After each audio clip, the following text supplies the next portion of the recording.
Hello and welcome back to another brand new review as we are finishing up another week for the trilogy review as we are now on the third Harry Potter film for this month's trilogy month, and that of course is The Prisoner of Azkaban. Now, I told you at the end of my Chamber of Secrets review that this video I will go over why I personally don't like this movie. Now, growing up, I did like this movie. I thought it was probably one of the best that I'd seen at that time. Um, I even remember having a poster of the scene of Snape protecting the three heroes from as we know, Lupin the werewolf.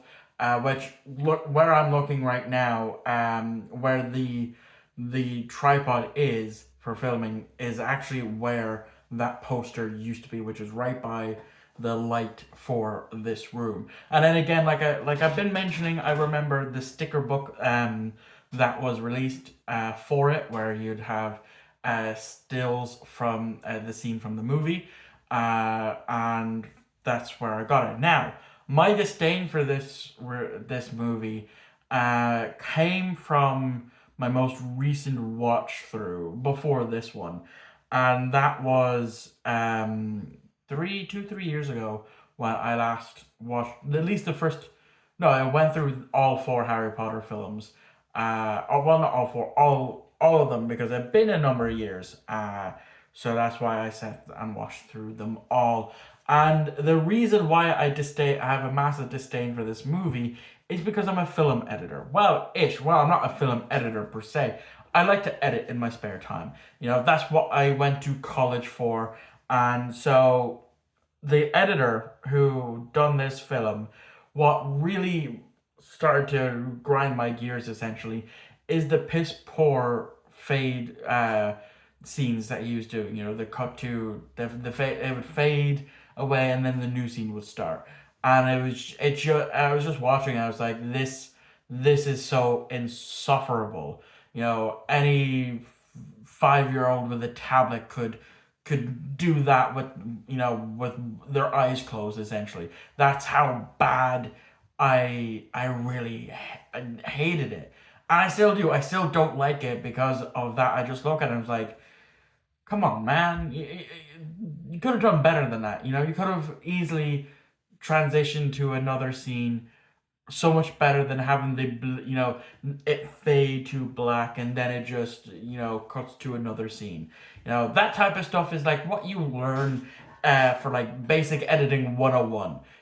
Not for a massive franchise defining film. Now, granted as well, this was the first Harry Potter film not directed by the same director who done the first two. Name is escaping me. Probably should have looked it up. I have a terrible habit of doing that with names. And that's just because I'm just bad with names in general. But aside from that, I get why a lot of people like this movie. It's intriguing. However, that is up until we end up dealing with time travel shenanigans, because then it just hurts my head. The fact that there are multiple different, watching through it the first time, seeing all these things happen, and then learning how it happened was because of time travel. The movie's going to go downhill when you introduce time travel out of fucking nowhere just to explain certain scenes.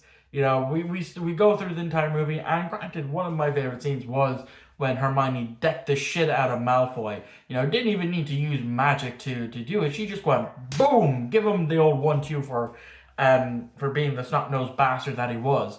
I really enjoyed that. Didn't enjoy watching it a second time when we dealt with the fucking time travel aspect. The whole Gripke, the magical creature who was going to be beheaded because it attacked Draco, because of course Lucius Malfoy has a big pull, being one of the rich pureblood families in the universe, in the Harry Potter world, to be able to do something like that, because I'm pretty sure Lucius might make some monetary donations to Hogwarts. Though I doubt Hogwarts needs it, but it's that type of rich boy mentality of, oh, my father, he donates X amount of money to the school, and because of that, I can get away with anything that I want. Um, that's the way it is for Malfoy. And then we see we don't see it actually happening because we now know of the whole time travel aspect. For a lot of this stuff, was for they went back in time, they saved it, and then that's how Sirius escaped on it. Now going to talk about Sirius Black here. I loved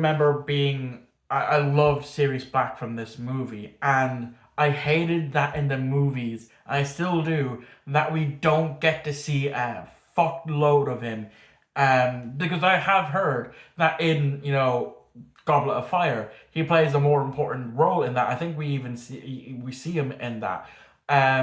But in the actual movie of Goblet of Fire, we just see his face come out of a fire, and that's it. We basically have him in a lot in this movie, a cameo in Goblet of Fire, and then when it comes to Order of the Phoenix, the movie where he spoiler alerts for those who somehow haven't seen all the movies or read the books, gets Avada Kedavra by his cousin Bellatrix. He's just dead, and that kind of just it's a waste of potential, especially because he's played by Gary fucking Oldman, man. That's such a massive waste of talent. Not having him, as much in Goblet of Fire as he was in the books. Now, granted, as I've said, the only Harry Potter book I've read in full was The Philosopher's Stone. I read a teensy bit of Chamber of Secrets, but I'm still working through my 50 movie list. I'm literally actually filming this on the 4th of April. That's how long I've left this again. So I'm on book 7 now of the Saga of Darren Shan. So we'll see when I'm finished that and the Saga of Aaron Crapsley if I pick up the HP book series. Or not. But yeah, like I love Gary Oldman. He's a great actor, and especially because he voices one of my favorite characters in the Call of Duty universe. He's the voice of Victor Reznov in World at War and Black Ops. And so that's cool because I grew up loving Reznov from World at War, and then of course seeing him again in OG Black Ops. I love that character, and I for the longest time I didn't know that was Gary Oldman, and now I do. And yeah, it's a shame that he's not in this a lot. The same goes with Lupin. He's only really seen in this movie as the Defense Against the Dark Arts teacher, and I love him. I love Lupin. I love the actor who plays him. Again, name is escaping me at this present moment. But he's such a good actor, and the next time we see him is, I believe, yeah, again, Order of the Phoenix. We see him in Order of the Phoenix, and then we don't see him again until Deathly Hallows. I'm pretty sure now I'm not sure if he has any role to play, obviously um in Goblet of Fire. But it's the fact that he's again not really utilized in Deathly Hallows Part 1 and 2. Where, because I know of the whole, there's a subplot in those two books where Harry goes to convince Lupin to be there for Tonks and the child that they just brought into the world. Because he's afraid that he's going to be a terrible father and that he's going to pass on his lycanthropy to his child and stuff like that. Again, haven't read the books, but I do know that much. But yeah, aside from there are some bits of this movie that I do like, but it's the piss poor editing, and the whole time travel shenanigans shits that just get pulled out of fucking nowhere last minute. And then it's never seen again. We never see the time turner again. Literally, after this, apart from the cursed child, which in my opinion isn't canon, it's never showed up again. When it could have been important after the fact. It's the same with the Marauders map. It's seen in, I think it's first introduced in this movie for the very first time when Harry can't go to Godric's Hollow. Not Godric's Hollow. Oh, what's the name of it? You know the town that's aside with Hogwarts.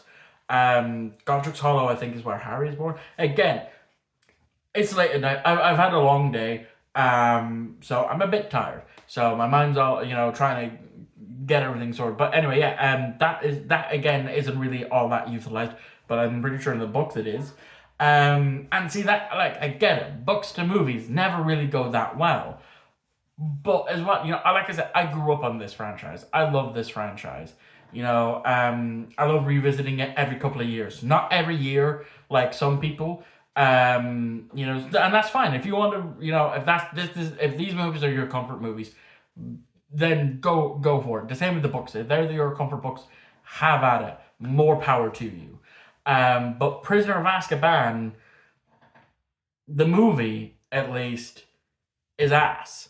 It's not great. I could probably I could do better scene transitions than whoever edited this movie. But that is going to wrap us up for this review. Thank you all for watching. I hope you enjoyed. Hopefully, I managed to get my point across as why I don't like this movie. Yeah, I'll catch you all on Monday for the final of the trilogy month.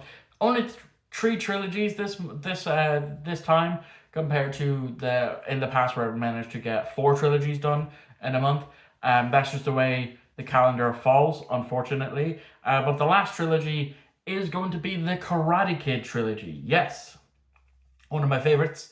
I can tell you now, I'm literally about to actually go watch Karate Kid Part 3, because I actually watched Azkaban a couple of days ago. With my time schedule, this is only when I could get to do this review. But that, like I said, that is going to wrap us up. Thank you all for watching. I hope you enjoyed. I'll catch you all on Monday for my review for the Karate Kid.